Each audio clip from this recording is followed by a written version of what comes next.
You can satisfy one all the time. You can satisfy all one time. But you cannot satisfy all the time. ಈ ಮಾತಿನ ಅರ್ಥ ಏನು ಅಂತ ನಿಮಗೆ ಒಂದು ಕಥೆ ಮೂಲಕ ವಿವರಿಸ್ತೀನಿ. ಒಬ್ಬ ಸಾಧಾರಣವಾದ ವ್ಯಕ್ತಿ ಇರ್ತಾನೆ. ಅವನು ಒಂದು ಸಾಧಾರಣವಾದ ವಾಚ್ ಕಟ್ಕೊಂಡಿರ್ತಾನೆ. ಒಂದು ಫಂಕ್ಷನ್ಗೆ ಹೋಗ್ತಾನೆ. ಅಲ್ಲಿ ಒಬ್ಬ ಫ್ರೆಂಡನ್ನ ಮೀಟ್ ಮಾಡ್ತಾನೆ. ಆ ಫ್ರೆಂಡು ಇವನನ್ನ ಮತ್ತೆ ಇವನ ವಾಚ್ನ ನೋಡಿ ಒಂದು ಮಾತನ್ನ ಹೇಳ್ತಾನೆ.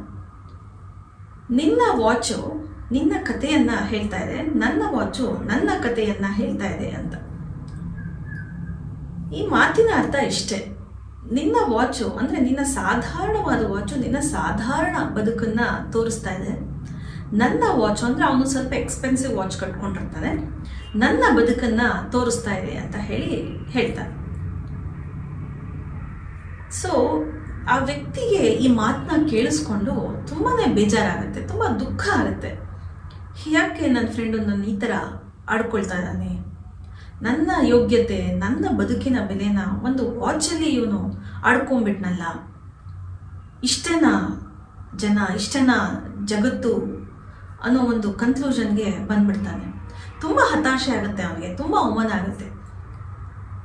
ಅವತ್ತಿಂದ ಯಾರು ಏನೇ ಅಂದರೂ ನನ್ನನ್ನೆಲ್ಲರೂ ಆಡ್ಕೊಳ್ತಾ ಇದ್ದಾರೆ, ನನ್ನನ್ನು ಅವಮಾನ ಮಾಡ್ತಿದ್ದಾರೆ ಅನ್ನೋ ಒಂದು ಮನಸ್ಥಿತಿಗೆ ಅವನು ಬಂದ್ಬಿಡ್ತಾನೆ.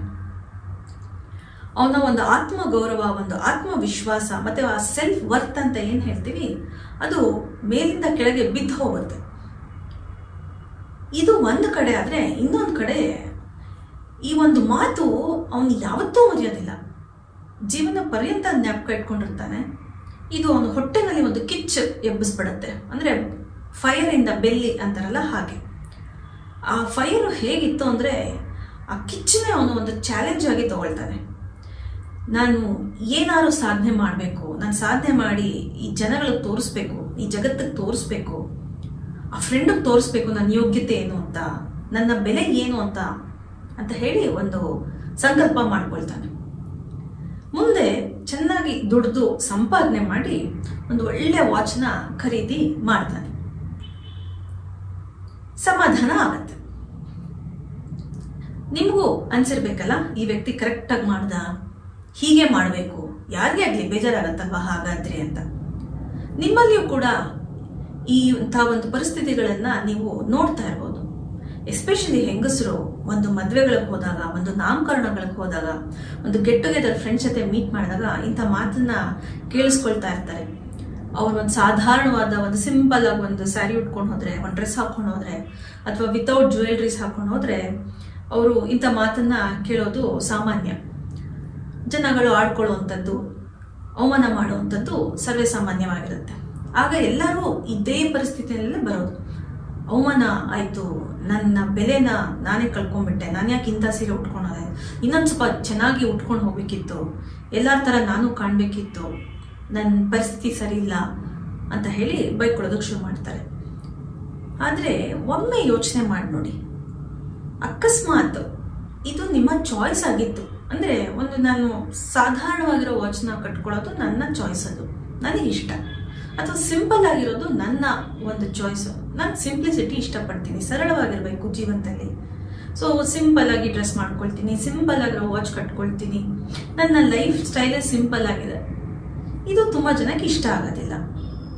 ಆದರೆ ಪ್ರತಿ ಸರಿನೂ ಇದು ನನ್ನ ಚಾಯ್ಸ್ ಅಂತ ಗೊತ್ತಿದ್ರೂ ಇದನ್ನ ಬೇರೆಯವರು ಅಪ್ರೂವ್ ಮಾಡಲಿ, ಬೇರೆಯವರು ಇದನ್ನ ಒಪ್ಕೊಂಡು ನನ್ನ ಅಪ್ರಿಷಿಯೇಟ್ ಮಾಡಲಿ ಅಂತ ನಾವು ಎಕ್ಸ್ಪೆಕ್ಟ್ ಮಾಡಿದಾಗ ತುಂಬಾನೇ ಸಲ ಏನಾಗುತ್ತೆ, ಅಲ್ಲಿ ನಮಗೆ ನಿರಾಸೆ ಆಗುತ್ತೆ, ಡಿಸಪಾಯಿಂಟ್ಮೆಂಟ್ ಆಗುತ್ತೆ. ಯಾಕಂತಂದ್ರೆ ನಮ್ಮ ಚಾಯ್ಸನ್ನ ಬೇರೆಯವರು ಅಪ್ರೂವ್ ಮಾಡ್ಕೊಳ್ಳೋದು ಬಹಳ ಸಲ ತುಂಬ ಅಪರೂಪ ಅಲ್ವಾ. ಸೊ ಇದು ನಮ್ಮ ಚಾಯ್ಸು ಅಂತ ಹೇಳಿ ನಾವು ಅದಕ್ಕೆ ಫಸ್ಟ್ ಬೆಲೆ ಕೊಡ್ತೀವಾ ಅನ್ನೋದು ನಾವು ಪ್ರಶ್ನಿಸ್ಬೇಕು ಅಲ್ವಾ. ನಮಗೆ ಸಾಧನೆ ಮಾಡಬೇಕು ಅಂತಂದ್ರೆ, ಚೆನ್ನಾಗಿ ದುಡ್ಡು ಮಾಡಬೇಕು ಅಂತಂದ್ರೆ, ಅಥವಾ ನಾವು ಒಂದೊಳ್ಳೆ ವಾಚ್ ಕಟ್ಕೋಬೇಕು, ನಾನು ಒಳ್ಳೆ ಕಾರ್ ತಗೋಬೇಕು, ಒಂದೊಳ್ಳೆ ಮನೆ ಕಟ್ಟಬೇಕು ಅಂತಂದ್ರೆ ಅದನ್ನ ಮಾಡಬೇಕು. ಯಾಕಂದ್ರೆ ಅದು ನನಗಿಷ್ಟ, ನನ್ನನ್ನ ಮೆಚ್ಚೋದಕ್ಕೆ ನಾನು ಮಾಡ್ತೀನಿ. ಆದರೆ ಬೇರೆಯವ್ರನ್ನ ಮೆಚ್ಚಿಸೋದಕ್ಕಾಗಲಿ, ಬೇರೆಯವರು ನನಗೆ ಹೊಗಳಿ ಅಂತಾಗಲಿ, ಅಥವಾ ಬೇರೆಯವ್ರ ಕಣ್ಣಲ್ಲಿ ನಾನೊಂದು ದೊಡ್ಡ ವ್ಯಕ್ತಿಯಾಗಿ ಕಾಣಬೇಕು ಅನ್ನೋ ಒಂದು ಉದ್ದೇಶ ಇಟ್ಕೊಂಡು ನಾವು ಮಾಡಿದಾಗ ಏನಾಗುತ್ತೆ ಅಂತಂದರೆ, ಅವರು ನಮ್ಮನ್ನ ಕಂಟ್ರೋಲ್ ಮಾಡೋದಕ್ಕೆ ಪ್ರಾರಂಭ ಮಾಡ್ತಾರೆ. ಅವರು ಸೂತ್ರಧಾರಿಗಳಾಗ್ತಾರೆ, ನಾವು ಬೊಂಬೆಗಳಾಗ್ತೀವಿ. ಅವ್ರು ಆಟಾಡಿಸ್ದಂಗೆ ನಾವು ಆಟಾಡೋದಕ್ಕೆ ಪ್ರಾರಂಭ ಮಾಡ್ತೀವಿ. ಹೇಗೆ ಅಂದರೆ ನಮ್ಮ ಮನಸ್ಸಿನ ಒಂದು ರಿಮೋಟನ್ನ ಅವ್ರ ಕೈಲಿ ಕೊಟ್ಟಂಗಾಗತ್ತೆ. ಅವರು ಅಪ್ರಿಷಿಯೇಟ್ ಮಾಡಿದ್ರೆ ನಾವು ಹಿಗ್ತೀವಿ, ಅದೇ ಅವ್ರೊಂದು ಸ್ವಲ್ಪ ಕ್ರಿಟಿಸೈಸ್ ಮಾಡಿದ್ರೆ ನಾವು ಕುಗ್ತಾ ಹೋಗ್ತೀವಿ. ಪ್ರತಿಯೊಂದು ಹಂತದಲ್ಲೂ ನಮ್ಮ ಜೀವನದಲ್ಲಿ ನಾವು ಅವ್ರಿಗೆ ಪ್ರೂವ್ ಮಾಡಕ್ಕೆ ಹೋಗ್ತೀವಿ. ನನ್ನ ಬೆಲೆ ಏನು, ನನ್ನ ಯೋಗ್ಯತೆ ಏನು, ನಾನೇನು, ನನ್ನಲ್ಲಿ ಎಷ್ಟು ಸಾಮರ್ಥ್ಯ ಇದೆ ಅನ್ನೋ ಒಂದು ಮನಸ್ಥಿತಿಗೆ ಬಂದು ನಾವು ಆ ಪ್ರಯತ್ನದಲ್ಲೇ ನಾವು ಸದಾ ಇರ್ತೀವಿ. ಅವರನ್ನ ಮೆಚ್ಚಿಸ್ಬೇಕು, ಅವ್ರಿಗೆ ನಾವು ಪ್ರೂವ್ ಮಾಡಿ ತೋರಿಸ್ಬೇಕು ಅನ್ನೋ ಒಂದು ಪ್ರಯತ್ನದಲ್ಲಿ ಸದಾ ಇರ್ತೀವಿ. ಇದರಿಂದ ಏನಾಗುತ್ತೆ ಅಂತಂದ್ರೆ, ಬೇರೆಯವ್ರಿಗೆ ಇಂಪ್ರೆಸ್ ಮಾಡೋದು, ಬೇರೆಯವ್ರನ್ನ ಕನ್ವಿನ್ಸ್ ಮಾಡೋ ಒಂದು ಗೀಳಿಗೆ ನಾವು ಬಿದ್ದುಬಿಡ್ತೀವಿ. ನಾವು ಏನೇ ಮಾಡಿದ್ರು, ನಾವೊಂದು ಹೊಸ ಇನಿಷಿಯೇಟಿವ್ ತಗೊಳ್ತೀವ, ಒಂದು ಹೊಸ ಅಪ್ರೋಚ್ ಏನೋ ಮಾಡ್ಕೊಳ್ತೀವ, ಒಂದು ಹೊಸ ಹಾಬಿ ಏನಾದ್ರು ಬೆಳೆಸ್ಕೊಳ್ತೀವ, ಒಂದು ಮನೆ ಕಟ್ಟಿಸ್ತೀವ, ಒಂದು ಡ್ರೆಸ್ ಮಾಡ್ಕೊಳ್ತೀವ, ಪ್ರತಿಯೊಂದು ಬೇರೆಯವರು ನನ್ನನ್ನು ಮೆಚ್ಚುವಾಗಿರ್ಬೇಕು, ಬೇರೆಯವರು ಅದನ್ನ ಅಪ್ರೂವ್ ಮಾಡೋಂಗಿರ್ಬೇಕು. ಇಲ್ಲ ಅಂತಂದ್ರೆ ನಂಗೆ ಏನಾದ್ರು ಒಂದು ನೆಗೆಟಿವ್ ಫೀಡ್ಬ್ಯಾಕ್ ಬಂತು ಅಂತಂದ್ರೆ, ಕ್ರಿಟಿಸೈಸೇಷನ್ ಬಂತು ಅಂತಂದ್ರೆ ಮುಗೀತು. ನನ್ನ ಆತ್ಮಗೌರವ, ನನ್ನ ಮೇಲೆ ನನಗಿರುವಂಥ ಬೆಲೆನೂ ಹೊಟ್ಟೋಗುತ್ತೆ. ಸೊ ಆ ಕಾರಣಕ್ಕೆ ನಾವು ಏನೇ ಮಾಡಿದ್ರು ನಮಗೋಸ್ಕರ ಮಾಡೋಣ, ಸಾಧನೆ ಮಾಡೋಣ, ಚೆನ್ನಾಗಿ ದುಡಿಯೋಣ, ಸಂಪಾದನೆ ಮಾಡೋಣ. ಆದ್ರೂ ಸಿಂಪಲ್ ಆಗಿ ಇರಬೇಕು ಅಂತ ನನಗನ್ಸಿದ್ರೆ ಸಿಂಪಲ್ ಆಗೇ ಇರೋಣ ಅಲ್ವಾ? ಇದಕ್ಕೆ ಬೇಕಾದಷ್ಟು ಉದಾಹರಣೆಗಳನ್ನು ನಾವು ನಮ್ಮ ಸಮಾಜದಲ್ಲಿ ನೋಡಬಹುದು.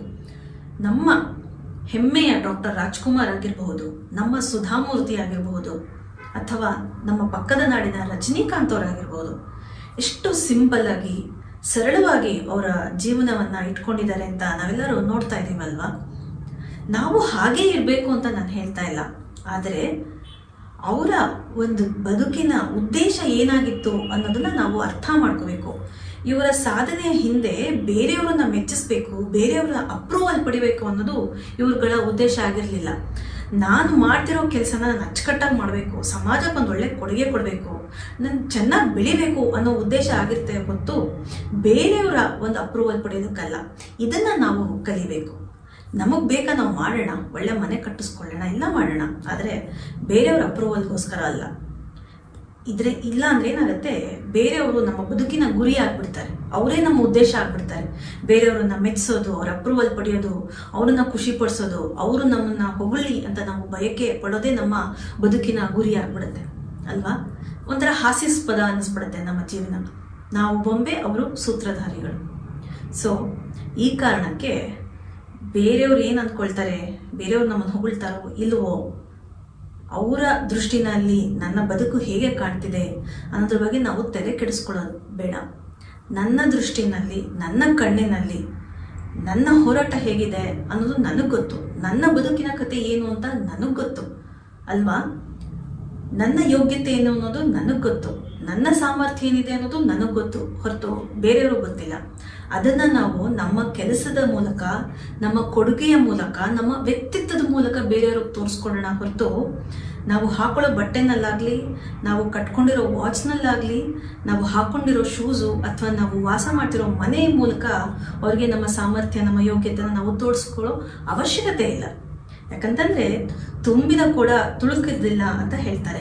ಸೊ ಆ ವ್ಯಕ್ತಿ ಯಾರು ಬೇರೆಯವರ ಬಡತನ ನೋಡಿ ಆಡ್ಕೊಳ್ತಾರೋ ಆ ವ್ಯಕ್ತಿ ಕೂಡ ಎಷ್ಟು ತುಂಬಿದೆ ಅನ್ನೋದು ನಮಗೆ ಗೊತ್ತಾಗತ್ತೆ ಅಲ್ವಾ? ಸೊ ಎಂಥವ್ರು ಆ ಮಾತಾಡ್ತಿದ್ದಾರೆ ಅಂತ ನಾವು ಯೋಚನೆ ಮಾಡಿ ನಂತರ ದುಃಖ ಪಡೋಣ, ಬೇಸರ ಪಟ್ಕೊಳ್ಳೋಣ. ನಮ್ಮ ಬದುಕು ನಮ್ಮದು, ನಮಗೋಸ್ಕರ ನಾವು ಜೀವನ ಮಾಡೋಣ.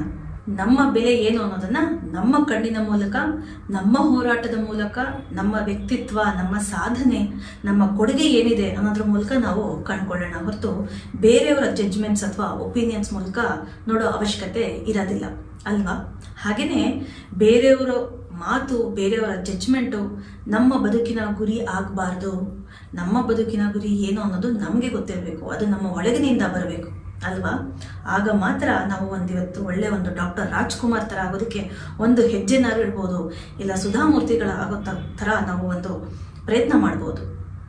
ಸೊ ಇವತ್ತಿಂದ ನೀವು ನಿಮ್ಮ ಬೆಲೆಯನ್ನು ನಿಮ್ಮ ಒಂದು ಹೋರಾಟ, ನಿಮ್ಮ ಒಂದು ಪ್ರಯತ್ನದಲ್ಲಿ ನೀವು ಕಂಡುಕೊಳ್ಳಿ. ಹಾಗೆಯೇ ನೀವು ಇಂಥ ಪರಿಸ್ಥಿತಿಗಳನ್ನು ಎದುರಿಸಿರ್ತೀರ ಜೀವನದಲ್ಲಿ, ಅದೇನು ಆ ಪರಿಸ್ಥಿತಿ ಅಥವಾ ಅಂಥ ಮಾತುಗಳೇನಾದ್ರು ಕೇಳಿದರೆ ದಯವಿಟ್ಟು ಕಮೆಂಟ್ ಬಾಕ್ಸಲ್ಲಿ ತಿಳಿಸ್ಕೊಡಿ. ನಾನು ಈ ವಿಷಯವನ್ನು ಮುಂದಿನ ಎಪಿಸೋಡಲ್ಲಿ ಚರ್ಚೆ ಮಾಡ್ತೀನಿ. ಧನ್ಯವಾದಗಳು.